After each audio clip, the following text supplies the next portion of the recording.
এ চাচা, বল। এ তুই নামাজ পড়ছিস তো ঠিক মতো চাচা? ওরে পড়ছি, এখন 5 ওয়াক্ত নামাজই পড়ছি। আগে মনে কর যে শরীরই তো বল পাতাম না, বুঝছিস, সবসময় দুর্বল লাগতো, ঘুমিতে উঠতে ইচ্ছে করতো না। কিন্তু এখন সঠিক সময় চেতনা পাচ্ছি, আর নামাজ 5 ওয়াক্তই পড়ছি। আলহামদুলিল্লাহ।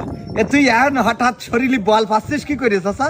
ওই বল পাচ্ছি সব তোর অবদান, বুঝলি। তুই যে এই মধু এনে দিলি না, এই মধু মনে কর এখন খাওয়ার পরেতে শরীরে সব রকম এনার্জি আমার ফিরে এসেছে। তোর শাশু এখন সন্তুষ্ট।